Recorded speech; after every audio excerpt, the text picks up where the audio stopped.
1993 সনত বিএসসি বলে এখন কাউন্সিল গঠন করা হয়েছিল। বিএসসির পিছত বিটিসি আৰু বিটিসির পিছত 2020 সনত বিটিআর গঠন হয়েছিল। এই দীঘলীয়া এটা সংগ্রাম, দীঘলীয়া এটা ত্যাগ, দীঘলীয়া এটা মানুহৰ অপেক্ষাৰ পিছত हेलो मानगोनां रायजो राजा आरो लोगो नोंथांमोनखौ बे आंनि बस्क' बर' इउटुब चेनेलाव बरायग्रोनानै खुलुमग्रोनाय थाबाय। आसा खालामो नोंथांमोना भिडिअखौ जोबजासे नायलांगोन। आरो दिनैनि गुबै टपिकआनो जाहैबाय जोंहा गोदान बोसोर सानजों लोगोसे जोंहा प्रमद बर' सारा मा बाथ्रा बुंखो, बागदाव खांलायनाय बाथ्रा बुंदों, 17 बोसोराव हाग्रामा महिलारि सारा मा मावदोंमोन मा मावाखै बिनि बिषय डिटेल्स आपडेट खालामदों। आरो लोगोसे 2020आव जेब्लानाखि बिटिआर गोरोबथा खालामखांनायनि उनाव दिनै प्रमद बर' सारा दिनै मा मावखो बिनि सायाव बिथाङा खेंफोरथि होदों। स' रायजो राजा आरो लोगो नोंथांमोना बे भिडिअनि गेजेरजों नुलांनो मोनगोन थारैनो जोंहा प्रमद बर' सारा मा मावखो, गावखौ मा मावनाय दिन्थिखो। स' बिथाङा बेफोर गासैबो बाथ्राफोरखौ बे भिडिअनि गेजेरजों नोंथांमोना बेखौ नुनो मोनगोन। अब्ला रायजो राजा आरो लोगो नोंथांमोन, दिनै प्रमद बर' सारा बिटिआर गोरोबथानि गेजेरजों गोबां खामानि मावबाय होननानै बुंगासिनो। आरो बे गोदान बोसोर सानजों लोगोसे बिथाङा बुंदों जे आङो गोबां खामानि मावबाय, जोंनि इउपिपिएल सरकार फैनायनिफ्राय सान्थि गोरोबथा जाबाय होननानै बिथाङा बुंदों। स' थारैनो बाथ्राया बेसेबां सैथो रायजो राजा आरो लोगो नोंथांमोना फुल भिडिअखौ नायनानै जे नोंथांमोना जोबनायाव कमेन्टनि गेजेरजों फोरमायहरबानो जाबाय।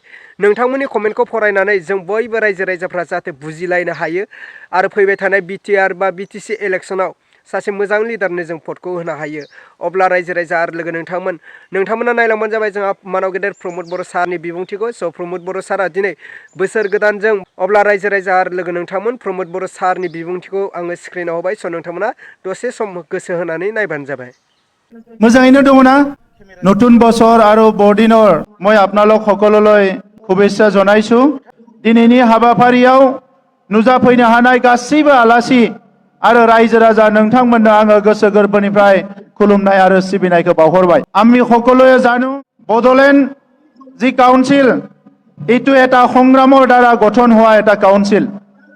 এই কাউন্সিলখন 2003 সনত বিটিএডি নামেৰে গঠন কৰা হৈছিল।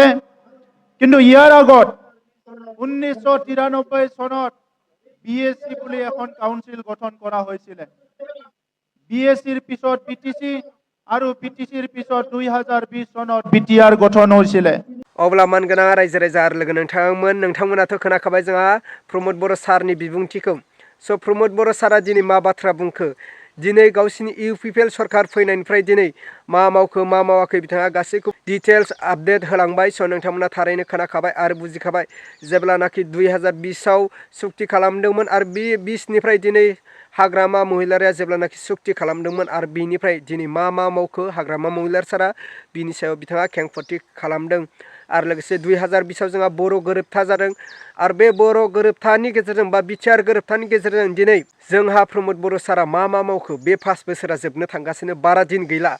बिथाङा मा मावखो बिथाङा खेंफोरथि होबाय। स' थारैनो रायजो राजा आरो लोगो नोंथांमोनाथ' बुजिखाबाय। स' नोंथांमोना थारैनो फैबाय थानाय बिटिआर बा बिटिसि इलेक्सनाव गोरोबथानि गेजेरजों जोंहा रन्जन दैमार सारा उदां जानांगौमोन। थारैनो नोंथांमोननि बायदिब्लाबो एनडिबिनि गायसनगिरि देरनाब्ला रन्जन दैमार सारा उदां जानांगौमोन।